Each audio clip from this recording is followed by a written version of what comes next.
ijoolleen biyya arabaa jiran shamarran keenya wajjin beekanii miidiyaarra ooluu nuun jiru namoonni baay'een. Nagaa waaqayyoo isiniif haa baay'atu. Hordoftoonni yuutuubii koo akkam jirtu nagaa keessanii? Ani nagaa koodha. Galata waaqayyoo. Har'a wanta bareedduu tokko qabadheen yaadde. Innis inni dhiironni baay'een shamarranii akka waan wajjin beeknetti shamarran biyya arabaa jiran akka waan wajjin beeknetti akka waan miidiyaa bichaa fayyadamanitti namoonni nu fudhatan baay'ee isaanii jiru.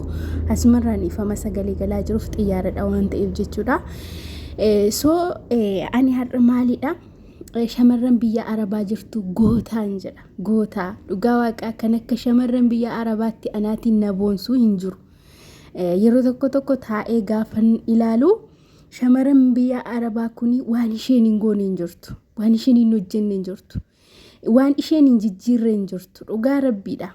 Gootadha bakka maqaama hin qabanii utuu maqaa qabaatanii maqaan ittiin ibsaman utuu qabaatanii dhugaa rabbii an ittiin hin ibsa ijoollee shamarranii biyya arabaa uftee hojjettu jechuudha. Warri wajjin qabanii miidiyaarra oolu nuun jettanii achumatti nu isaa nuti miidiyaarra yoo oolleyyuu harki keenya garuu hojii maadaamirra oola. Sababni isaa afaan keenya bichaatu miidiyaarratti bahee lafa malee harki keenya kan hojjechaa oolu kunoo kana hojjechaa oola jechuudha. Kanaaf ijoolleen dhiiraa yaada gadhaanaa nuu qabdan please yaada gadhaanaa nuuf hin qabaatina. Gadheedha yaadni akkasii. Nuti goototadha. Dubartiin biyya arabaa hojjettu hunda'uun obsa qabdi. Dhugaa waaqaa obsa qabdi. Maaliifii mana tokko keessatti namni 10 yoo jiraate namni 10 suni amallisaa gargariya. Namni 10 amala tokko hin qabu. Akkuma bifni isaanii gargar ta'an amalli isaanii illee gargariya. Shamarran biyya arabaa kun amaloota namoota mana sanaa hunda dandeessee waggaa 6, waggaa 7, waggaa 5, waggaa 2 kan taa'u jira. Kana hundumaa kan hojjettu amala kana dandeessee isheen shamarran gootadha jechuudha. Kanaaf shamarran keenya bareeddota koo qimamoota maadaamii jabaadhaa.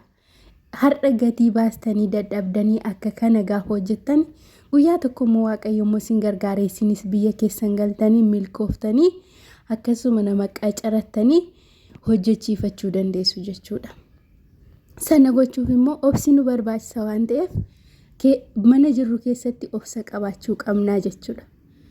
Rakkinni akka har'aa itti hin fufu. Guyyaan borii guyyaa addaadha. Guyyaan har'aas guyyaa addaadha. Guyyaan hunduu tokko miti. Dhugaa waaqayyoodha. Maaliif har'a gammachuu yoo jiraate bor gadda jira. Akka har'aa itti hin nafnu jechuudha. Akka har'a dadhabneetti hin nafnu. Guyyaa tokko seenaan keenya jijjiiramuu danda'a. Innaa isinii qimamoonni mana maadaamii jirtanii ani baay'ee isiniin jaalladha. Maqaan ittiin isin waamu yoon qabaadhe garuu naa moggaasaa komentii irratti. Maqaan ittiin shamarran biyya arabaa ibsan warqee bakka warqeen koo beeka isin ibsaa hin ibsu dhugaa rabbii.